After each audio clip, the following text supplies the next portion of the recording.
तुमच्याही 7-12 उतार्यावर पोट खराब अशी नोंद आहे का? आणि त्यामुळे तुम्हाला सरकारी योजना, पीक विमा किंवा कर्ज मिळण्यात अडचण येते का?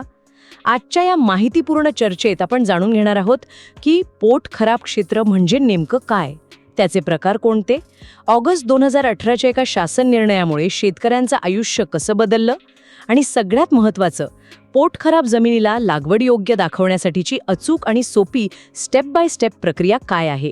आणि हो, अशीच उपयुक्त माहिती तुम्हाला नेहमी हवी असेल तर आपला महसूलशाही चॅनल लगेच सबस्क्राईब करा, कारण इथे आम्ही कोणताही सल्ला देण्यासाठी शुल्क घेत नाही. ही चर्चा शेवटपर्यंत नक्की बघा, कारण मध्येच आपण पोट खराब जमिनीच्या नोंदी बदलण्याची संपूर्ण प्रक्रिया सांगणार आहोत, जी तुम्हाला खूप उपयोगी पडेल. नाशिक जिल्ह्यातल्या दिंडोरी तालुक्यातले शंकरराव, त्यांच्या 7-12वर 2 एकर जमीन पोट खराब म्हणून नोंद होती. त्यांनी स्वतःच्या हिमतीवर म्हणजे अक्षरशः घाम गाळून ती जमीन लागवडीखाली आणली, पण पीक कर्जासाठी गेले की बँक नाही म्हणायची. पीक विम्याचा लाभही मिळत नव्हता. मग त्यांना आपल्या महसूलशाही चॅनलवरची हीच माहिती मिळाली. त्यांनी सांगितल्याप्रमाणे अर्ज केला आणि आज त्यांच्या 7-12वर संपूर्ण जमीन लागवड योग्य म्हणून नोंद झाली आहे. महसूल आणि कायद्यांबाबत अशीच विश्वसनीय आणि सोप्या भाषेतील माहिती हवी आहे का? मग आपला महसूलशाही यूट्यूब चॅनल आत्ताच सबस्क्राईब करा. तर सुरुवात याच मूलभूत प्रश्नापासून करूया. आपण सगळे पोट खराब हा शब्द ऐकतो, पण याचा नेमका कायदेशीर अर्थ काय आहे आणि त्याचे काही प्रकार आहेत का? हो, अगदी महत्त्वाचा प्रश्न आहे. पोट खराब हा शब्द ऐकून अनेकांना वाटतं की ही पडीक किंवा निरुपयोगी जमीन आहे, पण तसं नाहीये. महाराष्ट्र जमीन महसूल नियम 1968 नुसार पोट खराब म्हणजे शेतजमिनीचा असा भाग जो लागवडीसाठी तात्पुरता किंवा कायमचा अयोग्य आहे. आणि याचे 2 मुख्य प्रकार आहेत. अच्छा, 2 प्रकार आहेत? हो. पहिला आहे पोट खराब वर्ग अ. यात अशी जमीन येते जी नैसर्गिक कारणांमुळे लागवडीखाली नाही, म्हणजे जसं की खडकाळ माळरान, ओढा किंवा खंदक. पण यातली गंमत अशी की थोडी मेहनत घेतली तर ही जमीन सुधारून लागवडीखाली आणता येते. शंकररावांची जमीन याच प्रकारची होती. आणि दुसरा प्रकार कोणता? दुसरा प्रकार आहे पोट खराब वर्ग ब. हा प्रकार खूप वेगळा आणि महत्त्वाचा आहे. ही जमीन सार्वजनिक किंवा सामाजिक वापरासाठी राखून ठेवलेली असते. उदाहरणार्थ गावातील रस्ता, पायवाट, विहीर, स्मशानभूमी किंवा इतर कोणत्याही सार्वजनिक कामासाठी सरकारने आरक्षित केलेली जागा. या जमिनीवर कोणत्याही परिस्थितीत खाजगी लागवड करता येत नाही. ते बेकायदेशीर आहे. अरे बापरे. हो. त्यामुळे आपल्या 7-12वरची पोट खराब नोंद अ वर्गाची आहे की ब वर्गाची हे तपासणं खूप गरजेचं आहे. अच्छा, म्हणजे वर्ग अ सुधारता येतो, पण वर्ग ब ला हात लावता येत नाही. अगदी बरोबर. पण इथे एक प्रश्न निर्माण होतो. शंकररावांनी तर त्यांची वर्ग अ जमीन सुधारली होती, तरीही त्यांना बँक कर्ज का नाकारत होती? म्हणजे जुन्या नियमांमध्ये अशी काय अडचण होती की शेतकऱ्याची मेहनत सरकारी दप्तरात नोंदवलीच जात नव्हती? माझ्या अनुभवातून सांगतो, हीच तर खरी मेख होती. गंमत म्हणजे हा नियम मुळात इंग्रजांच्या काळातला. अच्छा, इंग्रजांच्या काळातला. हो. त्यांचा उद्देश साधा होता. जी जमीन लागवडीखाली नाही त्यावर शेतसारा आकारायचा नाही, म्हणून त्यांनी पोट खराब अशी नोंद करायला सुरुवात केली. स्वातंत्र्यानंतर अनेक दशकं हाच नियम तसाच चालू राहिला. शेतकऱ्यांनी स्वखर्चाने जमीन सुधारली तरी सरकारी दप्तरात बदल कसा करायचा किंवा सुधारलेल्या जमिनीवर अतिरिक्त कर कसा लावायचा याबद्दल कोणतीही स्पष्ट तरतूदच नव्हती. त्यामुळे तलाठी आणि इतर महसूल अधिकाऱ्यांचे हात बांधलेले होते. ते शेतकऱ्याला तोंडी सहानुभूती दाखवायचे, पण कागदावर बदल करू शकत नव्हते. म्हणजे एका ऐतिहासिक नियमामुळे आधुनिक काळातलं शेतकऱ्यांचं नुकसान होत होतं. नेमकं काय काय नुकसान होतं या एका नोंदीमुळे? नुकसान खूप मोठं आहे. पहिलं आणि सगळ्यात मोठं नुकसान म्हणजे जमिनीच्या मूल्यांकनात, म्हणजे व्हॅल्युएशनमध्ये. हो. तुमची 2 एकर जमीन पोट खराब दिसल्यामुळे तिची सरकारी किंमत 0 धरली जाते. अरे देवा. दुसरं, त्या क्षेत्रावर तुम्हाला पीक विमा किंवा पीक कर्ज मिळत नाही, जे शंकररावांच्या बाबतीत झालं. बरोबर. तर त्या पोट खराब क्षेत्राचा मोबदला तुम्हाला एकतर मिळत नाही किंवा खूप कमी मिळतो. आणि चौथं म्हणजे शासनाच्या अनेक योजना, जसं की सिंचन योजना किंवा फळबाग लागवड, या एकूण लागवडयोग्य क्षेत्रावर अवलंबून असतात. त्यामुळे शेतकरी त्या योजनांपासूनही वंचित राहतो. एक क्विक फॅक्ट सांगायचा तर केवळ या एका चुकीच्या नोंदीमुळे जागेनुसार शेतकऱ्याचं एकरी लाखो रुपयांचं आर्थिक नुकसान होऊ शकतं. बापरे, हे तर खूपच गंभीर आहे. इथे लोकांमध्ये एक मोठा गैरसमज आहे की पोट खराब म्हणजे सरकारची जमीन. यात काही तथ्य आहे का? हा निव्वळ गैरसमज आहे आणि तो दूर व्हायलाच हवा. पोट खराब वर्ग अ जमीन ही 100% शेतकऱ्याच्या मालकीची असते. अच्छा. तिचा 7/12 शेतकऱ्याच्या नावे असतो. फक्त लागवड योग्य नसल्याची एक टीप त्यावर असते. ती सरकारची जमीन अजिबात नसते. आणि वर्ग बरचं काय? वर्ग ब जमीन सार्वजनिक वापरासाठी असली तरी ती शेतकऱ्याच्या एकूण क्षेत्रात समाविष्ट असते. फक्त तिचा वापर सार्वजनिक कामापुरता मर्यादित असतो. त्यामुळे मालकी हक्काबाबत गोंधळून जाण्याचं काहीच कारण नाही. तुमच्या 7/12वर पोट खराब नोंद आहे का? असेल तर कमेंटमध्ये होय लिहा आणि तुमच्या गावाचं नाव नक्की सांगा. आणि अशाच कायदेशीर अडचणींवर सोपे उपाय मिळवण्यासाठी महसूलशाही चॅनलला सबस्क्राईब करायला विसरू नका. म्हणजे शंकररावांसारखे हजारो शेतकरी अनेक वर्ष एका अशा नियमामुळे अडकून पडले होते जो कालबाह्य झाला होता. मग या परिस्थितीत बदल कधी आणि कसा झाला?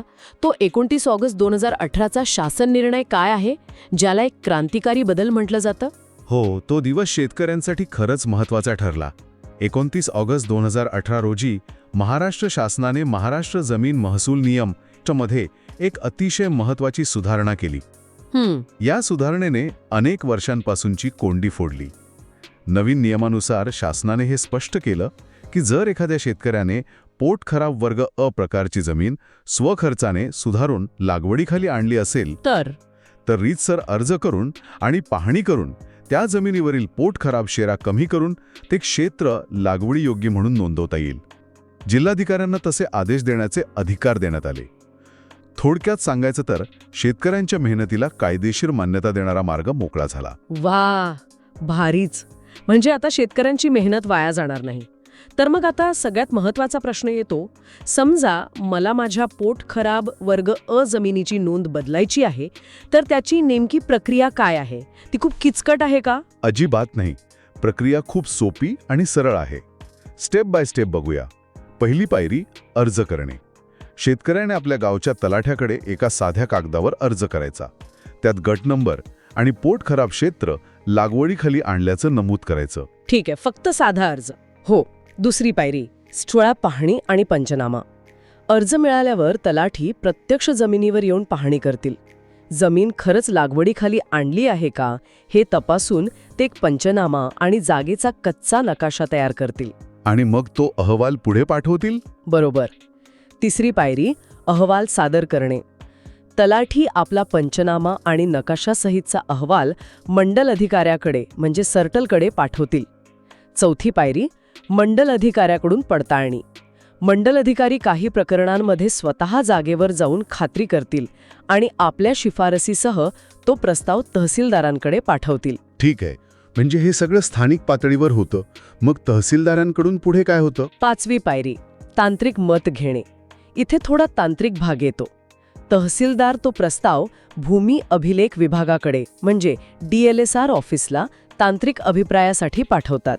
DLSR म्हणजे डेप्युटी सुपरिंटेंडंट ऑफ लँड रेकॉर्ड्स. त्यांचं काम हे सुनिश्चित करणं आहे की जमिनीच्या मूळ नकाशात आणि हद्दीत कोणताही बदल झालेला नाही. सगळं रेकॉर्डनुसार बरोबर आहे. सहावी पायरी जिल्हाधिकाऱ्यांकडे प्रस्ताव सादर. भूमी अभिलेख विभागाचा सकारात्मक अभिप्राय आला की तहसीलदार अंतिम मंजुरीसाठी प्रस्ताव जिल्हाधिकाऱ्यांकडे पाठवतात. आणि सातवी अंतिम पायरी जिल्हाधिकाऱ्यांचा आदेश. जिल्हाधिकारी प्रस्तावाची छाननी करून अंतिम आदेश काढतात. आणि त्या आदेशाने 7/12वर बदल होतो. अगदी. या आदेशानुसार तुमच्या 7/12 उतार्यावरील पोट खराब क्षेत्र कमी होऊन ते लागवडीयोग्य क्षेत्रात समाविष्ट केले जातं. झालं काम. ही स्टेप बाय स्टेप माहिती तुम्हाला कशी वाटली? कमेंटमध्ये नक्की सांगा. आणि हो, या माहितीसाठी एक लाईक तर बनतोच. आता जळगावचे रमेश पाटील विचारत आहेत की या प्रक्रियेला किती वेळ लागतो आणि खर्च येतो का? कारण सरकारी काम म्हटलं की लोकांना धाकधूक असतेच. रमेशजी, अगदी बरोबर प्रश्न विचारलाय. पण इथे घाबरण्यासारखं काही नाही. या प्रक्रियेसाठी कोणताही मोठा खर्च नाही. फक्त काही नाममात्र शासकीय शुल्क भरावं लागतं. आणि वेळ किती लागतो साधारणपणे? वेळेचा विचार केल्यास जर सगळे कागदपत्र बरोबर असतील आणि तुम्ही प्रस्तावाचा योग्य पाठपुरावा केला, म्हणजे तलाठी तहसील कार्यालयात जाऊन चौकशी केली, तर साधारणपणे 3 ते 6 महिन्यात ही प्रक्रिया पूर्ण होऊ शकते. आणि आणखी एक क्विक फॅक्ट, प्रक्रिया पूर्ण झाल्यावर तुम्ही महाराष्ट्र शासनाच्या महाभूमी पोर्टलवर तुमच्या सातबाऱ्याची डिजिटल प्रत पाहू शकता. तिथेही हा बदल तुम्हाला लगेच दिसून येईल. म्हणजे 3 ते 6 महिन्यात जमिनीची किंमत आणि कर्जपात्रता दोन्ही वाढू शकते. हा तर खूप मोठा फायदा आहे. पण आपण बोलता बोलता वर्ग ब जमिनीचा उल्लेख केला होता. त्याबद्दलचे एक गैरसमज दूर करूया. पोटखराब वर्ग ब जमीन सुद्धा अशीच लागवडीखाली आणता येते का? अजिबात नाही. आणि हा गैरसमज खूप धोकादायक आहे. मी पुन्हा एकदा स्पष्ट करतो, पोटखराब वर्ग ब ही सार्वजनिक वापरासाठी राखीव जमीन आहे. त्यावर अतिक्रमण करणं किंवा लागवड करणं हा महाराष्ट्र जमीन महसूल संहिता 1966च्या कलम 43 नुसार गुन्हा आहे. म्हणजे कारवाई होऊ शकते? हो, कायदेशीर कारवाई होऊ शकते. त्यामुळे शेतकऱ्यांनी वर्ग ब जमिनीच्या बाबतीत कोणताही प्रयत्न करू नये. ती जशी आहे तशीच राहू द्यावी. कायद्याची अचूक माहितीच तुम्हाला फसवणुकीपासून वाचवू शकते. म्हणूनच आपला महसूलशाही चॅनल नक्की सबस्क्राईब करा. ही खूप महत्त्वाची सूचना आहे. आता आपण या चर्चेच्या शेवटाकडे येतोय. या बदलाचा प्रत्यक्ष फायदा झाल्याचं एखादं उदाहरण किंवा यशोगाथा सांगू शकाल का? नक्कीच. एक किस्सा सांगतो. सोलापूर जिल्ह्यातल्या एका शेतकऱ्याचा आहे. त्यांच्याकडे 5 एकर जमीन होती. त्यातली 1.5 एकर पोटखराब वर्ग अ म्हणून नोंद होती. त्यांना ऊस लागवडीसाठी बँकेकडून कर्ज हवं होतं, पण बँक फक्त 3.5 एकरवरच देत होती. अगदी बरोबर. बँक फक्त 3.5 एकरवरच कर्ज देत होती. 2018च्या शासन निर्णयानंतर त्यांनी अर्ज केला. 6-7 महिने लागले, पण त्यांची नोंद बदलली. आणि गंमत म्हणजे ज्या बँकेने त्यांना आधी नकार दिला होता, त्याच बँकेने त्यांना बोलावून पूर्ण 5 एकर क्षेत्रावर कर्ज मंजूर केलं. अरे वा. ते एका बदलामुळे त्यांच्या शेतीच्या नियोजनात आणि आर्थिक परिस्थितीत खूप मोठा सकारात्मक फरक पडला. शंकररावांच्या बाबतीतही अगदी तसंच झालं. आता ते त्यांच्या पूर्ण जमिनीवर कर्ज घेऊ शकतात. हे लक्षात ठेवा, म्हणजे पुढे त्रास होणार नाही. म्हणजे या माहितीचा आणि कायद्यातील बदलाचा थेट आणि सकारात्मक परिणाम शेतकऱ्यांच्या आयुष्यावर होतोय. तर आज आपण पाहिलं की पोटखराब जमीन म्हणजे काय, 2018च्या शासन निर्णयामुळे वर्ग अ जमीन लागवडीयोग्य कशी नोंदवता येते, त्याची सोपी स्टेप बाय स्टेप प्रक्रिया आणि त्यामुळे शेतकऱ्यांना होणारे अगणित फायदे. प्रत्येक इंच, प्रत्येक गुंठा आपल्यासाठी मोलाचा आहे. त्यासाठी कायदेशीर माहिती मिळवणं आणि त्याचा योग्य वेळी योग्य पद्धतीने वापर करणं हे आजच्या काळात खूप महत्त्वाचं आहे. तुम्हाला महसूल आणि कायद्यांबाबत सोप्या भाषेत मार्गदर्शन हवंय? मग आपला महसूलशाही यूट्यूब चॅनल तुमच्यासाठीच आहे. अशीच उपयुक्त माहिती मिळवण्यासाठी आत्ता सबस्क्राईब करायला विसरू नका. पुढच्या भागात कोणत्या विषयावर माहिती हवी हे आम्हाला कमेंटमध्ये नक्की सांगा. पुढच्या भागात आपण जाणून घेणार आहोत वारस नोंदीतील चुका घर बसल्या कशा दुरुस्त करायच्या. अधिक माहितीसाठी आणि थेट चर्चेसाठी आपल्या व्हॉट्सॲप आणि टेलिग्राम ग्रुपमध्ये सामील व्हा. लिंक व्हिडिओच्या डिस्क्रिप्शनमध्ये दिली आहे. हा व्हिडिओ आपल्या गावातल्या व्हॉट्सॲप ग्रुपमध्ये जरूर फॉरवर्ड करा, जेणेकरून ही महत्त्वाची माहिती सर्वांपर्यंत पोहोचेल. आपणही कोणाची तरी मदत करून आशीर्वाद कमवा. व्हिडिओ कसा वाटला हे कमेंट करून नक्की कळवा. आवडला असेल तर लाईक आणि शेअर करा. आज इथेच थांबूया. लवकरच भेटू पुढील भागात. धन्यवाद. जय महाराष्ट्र.